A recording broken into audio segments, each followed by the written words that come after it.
pemilu nanti. Pentingnya ide tentang republik ini dibuat lebih luas lah, jangan kesatuan NKRI harga mati itu tuh apa, saya nggak bisa mengerti tuh. Ada orang yang ngotot NKRI harga mati tuh. Karena NKRI itu sedang hidup, ngapain diharga matikan tuh kan? Soalnya nggak ada transaksi lagi di dalamnya. Jadi itu sebetulnya bagian yang agak mengganggu saya. Kata NKRI harga mati itu sungguh mengganggu logika tuh. Nah ini memang ketika bicara soal federal itu, kemudian federal itu orang kemudian sensitif gitu. Kalau ada yang tanduknya berdiri lah, begitulah. Tapi mari kita duduk bareng-bareng dan kita mungkin belajar dari berbagai kasus negara-negara lain gitu. Ketika pilihan-pilihan sebagai negara kesatuan yang agak mirip dengan kita dan kemudian negara yang bersifat federal, kan sebenarnya goals dari semua itu bagaimana soal keadilan, soal kemakmuran, dan itu sebenarnya jadi problem kita semua selama ini kan.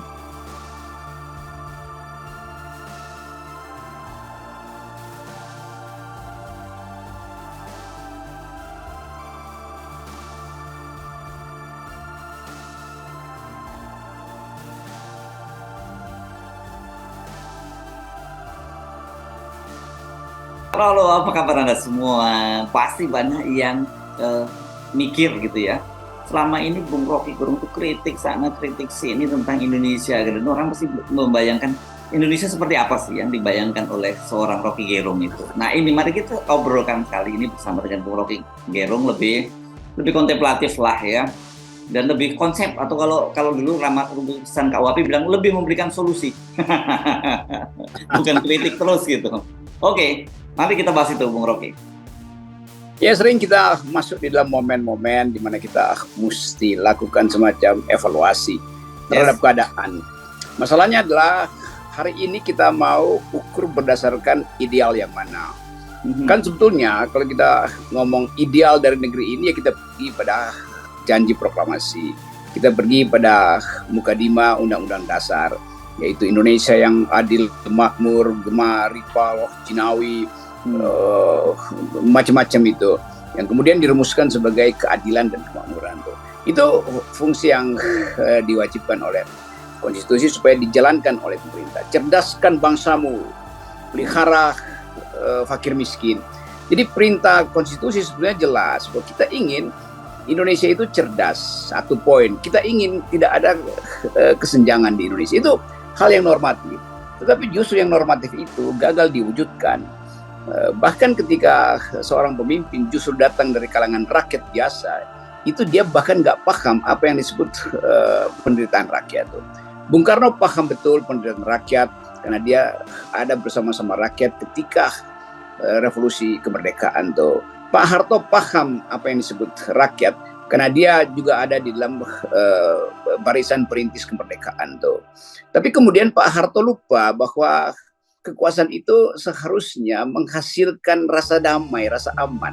Tapi mungkin pada waktu itu, di era Pak Harto, beda dengan era Bung Karno yang menggelorakan semangat revolusi. Pak Harto tentu lebih teknokratis, melihat bahwa bangsa ini belum mampu untuk mandiri secara politik, karena itu sebaiknya ditahan dulu ambisi untuk membuat demokrasi.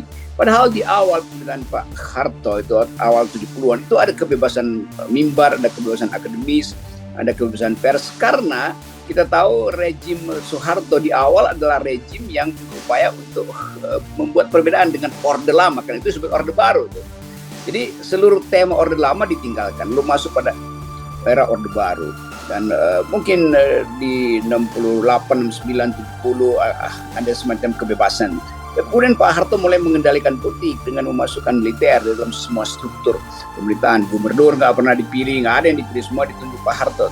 Tetapi Pak Harto membuat Indonesia itu tidak sebut aja tidak politik identitas tuh, karena gubernur dari Jawa, orang Jawa ditaruh di Papua tuh, gubernur orang Manado ditaruh di Kendari tuh. Jadi ada cross cutting idea sebetulnya. Walaupun kita tahu itu pengendalian politik, tapi nggak ada yang disebut kedaerahan, daerahisme. Jadi sebetulnya Pak Harto juga mempersiapkan infrastruktur negara modern tanpa memasukkan di situ unsur-unsur SARA segala macam. Tapi di ujung pemerintahan Pak Harto semua itu berubah. Pak Harto kehilangan grip pada militer dan teknokrat, lalu berubahlah yang kita kemudian sebut reformasi. Tapi Presiden Soeharto meninggalkan sesuatu yang bagus, yaitu dimulainya pembangunan ekonomi itu dengan ongkos hak asasi manusia tentunya tuh. Dan itu tema di semua negara dunia ketiga pada waktu itu.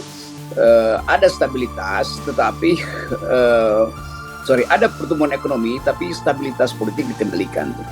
Pers dikendalikan, himpunan profesi hanya boleh satu, nelayan berkumpul di satu organisasi HKTI, buruh hanya boleh FBSI, wartawan hanya boleh PWI. Jadi pengendalian itu yang kemudian pecah di era reformasi. Nah, kalau kita bayangkan dari era reformasi ke sekarang, justru yang terjadi adalah semacam pengkerdilan demokrasi. Jadi demokrasi bukannya bertumbuh, tapi sekedar menggemuk.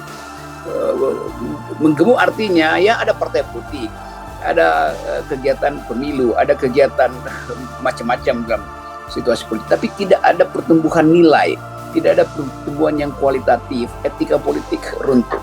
Jadi kalau ditanya apa yang menjadi concern saya, tentu saya ingin kita hidupkan kembali janji kemerdekaan itu. Tetapi pada saat sekarang itu tidak dimungkinkan karena fasilitas untuk menghasilkan kembali Indonesia terhalang oleh permainan politik yang sangat kotor itu. Dan kita melihat bahwa seringkali kemampuan bangsa ini untuk bercakap-cakap di dalam kesederhanaan justru dibikin rumit dengan kalkulasi macam-macam. Jadi sebetulnya kita bikin refleksi hari ini dalam upaya untuk mengetuk sebetulnya sejarah, supaya sejarah kasih kita kunci untuk membuka kembali ruang yang ditutup oleh politik. Jadi kalau saya bikin dalam satu kalimat, demokrasi akhirnya dijajah oleh politik. Nah itu yang terjadi sekarang. Oke. Nah, jadi sebenarnya kalau Anda tetap membayangkan memang negara kita itu seperti ini ya, sekarang bentuknya tetap negara demokrasi gitu. Tapi pertanyaan orang itu kemudian kan tentu saja dasarnya seperti apa? Karena kita bicara soal, kalau itu nanti orang bicara soal undang-undang, soal amandemen undang-undang, soal tadi Anda menyinggung soal para founding parent, kita sudah membayangkan negara seperti ini. Apakah Anda ingin masuk wilayah perdebatan itu, atau sebenarnya kita bisa tetap keluar dari perdebatan itu dan menghasilkan sebuah Indonesia yang ideal yang seperti dibayangkan oleh founding parent kita? Tentu yang kita inginkan, yang ideal itu dituntun berdasarkan etika politik. Itu pertama kali dulu. Nanti kemudian kita coba lihat mana yang sebetulnya bisa diperbaiki melalui undang-undang. Kan sekarang orang bicara tentang kembali ke Undang-Undang Dasar 45. Iya, itu karena kita marah pada keadaan, kita tiba-tiba mau balikkan semua seolah-olah itu cuma problem konstitusi kan. Padahal kalau kita konsisten, itu konstitusi awal kita juga itu sangat executive heavy, sangat kekuasaan presiden itu sangat besar. Karena itu kita mulai memasukkan unsur-unsur hak asasi manusia, jaminan kebebasan yang kalau kita belajar sejarah konstitusi kita itu dirancang dengan satu ideal, itu ideal pemerintah yang kuat. Karena mungkin dianggap pada waktu itu keadaan dunia membutuhkan pemerintahan yang kuat. Dan kita masih ingat bahwa bahkan dalam perdebatan konstitusi ada yang menginginkan sistem kerajaan, balik pada sistem kerajaan. Ada yang menginginkan negara Islam tuh, ada yang mengidealkan Tenohika itu, Supomo sendiri mengidealkan negara kekeluargaan seperti yang dibayangkan di Jepang gitu. Tapi itu bagian yang kita catat aja, ada aspirasi. Waktu kita putuskan bahwa kita berkedaulatan rakyat, bukan berkedaulatan raja, bukan berkedaulatan negara, bukan berkedaulatan Tuhan, kita akhirnya tiba pada prinsip akhirnya demokrasi yang mesti dihidupkan. Jadi kalau kita baca konstitusi, intinya adalah kedaulatan rakyat tuh. Nah sekarang ada problem, kedaulatan rakyat itu tidak bisa dimandatkan pada partai. Lalu orang punya aspirasi, kalau begitu kembali pada sistem MPR. Karena MPR itu dianggap sebagai semacam perkumpulan dengan ide yang bagus, ada kesetiaan. Padahal kita tahu di zaman Pak Harto, bahkan di zaman Bung Karno, sistem MPR itu bubar, nggak ada gunanya. Karena begitu kekuasaan masuk, sistem MPR nggak bisa bekerja tuh. Jadi kalau orang bilang balik ke Undang-Undang Dasar 45, saya setuju ide itu. Tapi kita mesti pastikan bahwa kita ada di dalam keadaan demokrasi sekarang yang tidak memungkinkan kita mengembalikan sistem MPR. Artinya kita balik pada Orde Baru, dengan Orde Baru juga pakai sistem MPR. Tapi tentu ada pakar-pakar yang berupaya untuk melihat dengan cara lain. Bahwa sebaiknya kita balik dulu pada titik nol, Undang-Undang Dasar 45, naskah aslinya ada, lalu kita preteli ulang. Yang mana sebetulnya yang menyesatkan, yang mana yang masih bisa diteruskan. Jadi sebetulnya itu yang saya baca di publik. Tapi saya beranggapan bahwa kembali pada Undang-Undang 45 itu sekedar penyelesaian gampangan sebetulnya. Karena masalahnya bukan di undang-undang, tetapi demokrasi yang tidak bisa diucapkan melalui prinsip-prinsip kesejahteraan, jaminan hak segala macam. Jadi kalau dibilang ada oligarki, ya memang oligarki kan ada di situ terus. Kalau balik ke sistem Undang-Undang 45, oligarki hilang, enggak. Oligarki juga akan bercokol di situ dengan menguasai MPR misalnya. Jadi tetap kita mesti pandang bahwa oligarki itu akan hidup terus. Yang bisa menghalangi oligarki adalah kesetiaan rakyat pada demokrasi kan. Kalau rakyat menolak money politics, oligarki dengan sendirinya berakhir. Kalau partai politik setuju pada 0%, oligarki nggak mungkin mencuri start itu di 20%. Jadi formula kembali pada Undang-Undang 45 itu kurang sempurna sebetulnya. Karena itu sekedar ya bikin kita gembira balik ke situ. Tapi itu nggak akan menyelesaikan soal. Nah yang kedua, dalam bayangan saya, ini negara yang terlalu besar. Mungkin dibuat lebih sederhana itu sistem federal misalnya. Karena udah ada semacam konsensus bahwa ada otonomi daerah. Kalau ada otonomi daerah itu artinya kekuatan DPD harus dimaksimalkan tuh, sebagai senator tuh, supaya mereka bisa bikin bill, bisa bikin undang-undang atas nama dirinya untuk kepentingan daerah tuh. Tapi sekarang terlihat bahwa DPD itu justru dikecilkan kan. Jadi sebetulnya kalau sistem otonomi daerah itu dimaksimalkan, maka Indonesia harus berubah jadi negara federal sama seperti Amerika. Tapi orang takut nanti kita pecah, enggak pecah. Ini cuma untuk menyatakan bahwa sistem itu bisa lebih luas kalau dibuat lebih tidak kaku kan. Negara kesatuan itu kan terlalu kaku tuh. Mestinya disebut negara persatuan dari wilayah-wilayah kedaerahan yang memang di dalamnya ada potensi ekonomi, ada potensi kemajemukan tuh. Jadi wacana kembali pada Undang-Undang 45 juga harus dibuka wacana untuk negara federal. Nah, kalau itu yang ditanyakan FNN melalui pertanyaan kritis Hersul, saya bayangin bahwa Indonesia sebetulnya bisa jadi satu persemakmuran di antara negara-negara bagian. Tapi nanti orang bilang, wah Saudara Rocky Gerung mulai memutak-mutik sentimen kedaerahan. Bukan sentimen kedaerahan seperti masa lalu, tapi secara teknokratik negara ini terlalu besar untuk hidup secara berdampingan. Karena itu selalu ada perselisihan. Sekarang ada upaya untuk memekarkan Papua, udah terjadi itu dalam rangka membagi-bagi, mendistribusikan keadilan. Ya sekalian aja kan buat diperbanyak aja negara-negara bagian ini kan. Jadi sebetulnya kalau prinsipnya adalah pengendalian, berapapun provinsi yang dibuat itu tetap pusat kendalikan tuh. Itu bohong aja kalau dianggap membagi-bagi rezeki itu. Jadi itu sebetulnya ya mungkin kita akan masuk lagi dalam pembicaraan menjelang pemilu nanti. Pentingnya ide tentang republik ini dibuat lebih luas lah, jangan kesatuan NKRI harga mati itu tuh apa saya nggak bisa mengerti tuh. Ada orang yang ngotot NKRI harga mati itu. Karena NKRI itu sedang hidup, ngapain diharga matikan tuh kan? Soalnya nggak ada transaksi lagi di dalamnya. Jadi itu sebetulnya bagian yang agak mengganggu saya. Kata NKRI harga mati itu sungguh mengganggu logika tuh. Nah ini memang ketika bicara soal federal itu, kemudian federal itu orang kemudian sensitif gitu. Kalau ada yang tanduknya berdiri lah, begitulah.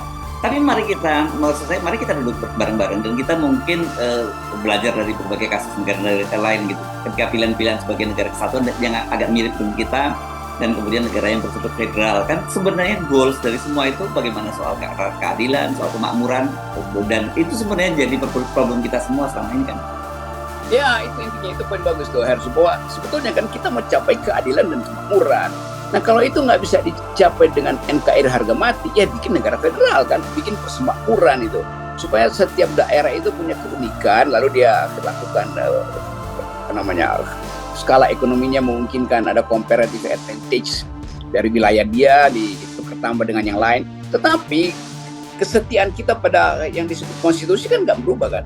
Ada satu konstitusi yang bagus dibuat di awal kemerdekaan, lalu kita ubah konstitusi itu supaya memasukkan dua hal, yaitu otonomi daerah yang sebetulnya intinya adalah negara federal dan jaminan hak asasi manusia. Jadi semua orang merasa bahwa oke, itu karena kami otonomi, maka kami bisa atur sendiri anggaran.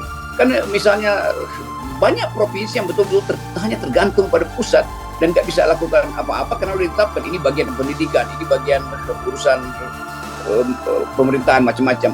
Padahal dia bisa gali juga sumber daya dia sendiri tuh dengan itu kan menimbulkan, kalau negara federal kan menimbulkan persaingan yang positif kan. Negara yang sana merasa, waduh, ini Indonesia kita akan disebut sebagai bagian yang kurang bermutu. Nanti senator kita kalah dalam perdebatan. Lalu ada insentif untuk cari sumber kehidupan, bukan sekedar gali-gali batu bara. Kan dunia ke depan itu nggak lagi tergantung pada sumber daya alam. Nah, itu yang saya maksud, kecerdasan orang Indonesia ini bisa dimanfaatkan untuk menimbulkan harapan sebetulnya. Nah, kalau sekarang semua orang merasa ya setiap daerah itu tergantung pada ada tidaknya batu bara, ada tidaknya sawit.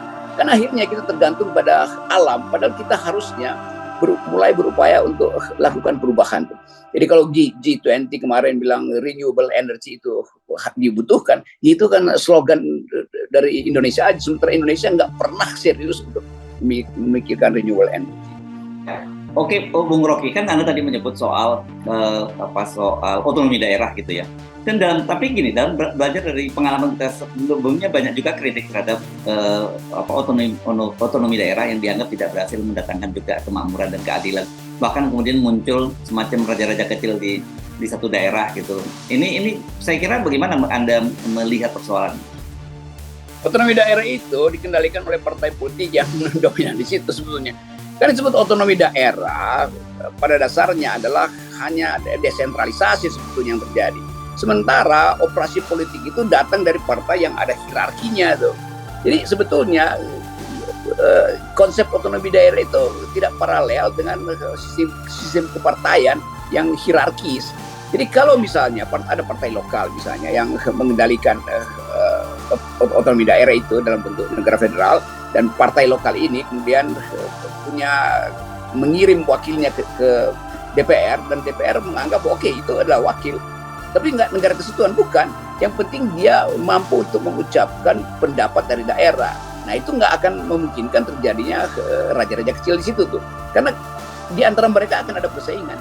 Kalau sekarang raja kecil itu diasuh oleh partai politik di pusat sebetulnya. Karena sistemnya kan tetap daerah harus punya akses pada partai politik, karena dia akan menentukan perpolitikan di daerah itu tuh.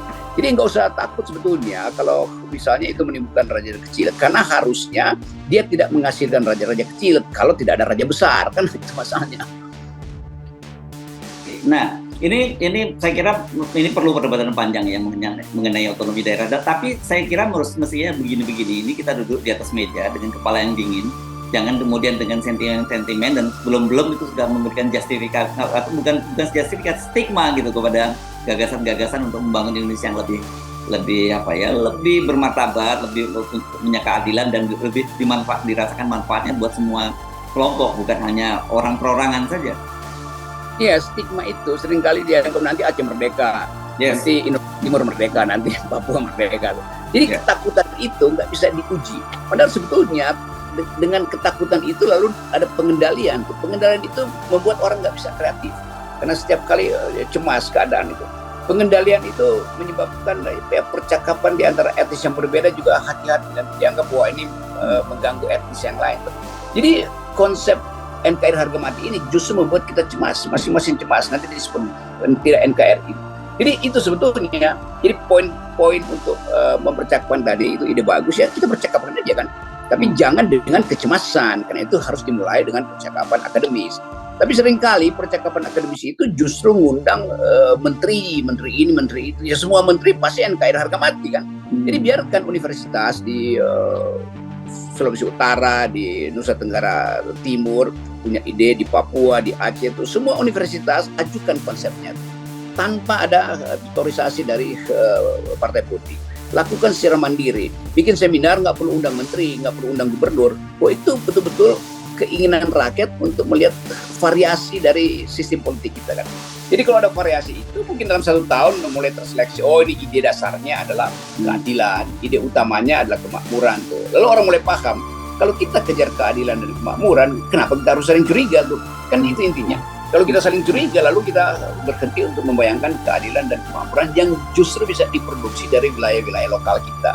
Oke, kan Anda dalam waktu, saya kira setahun belakangan ini Anda sangat luar biasa intensitas Anda pergi ke daerah-daerah. Menurut Anda, apakah sudah kita siap untuk mulai membicarakan soal ini?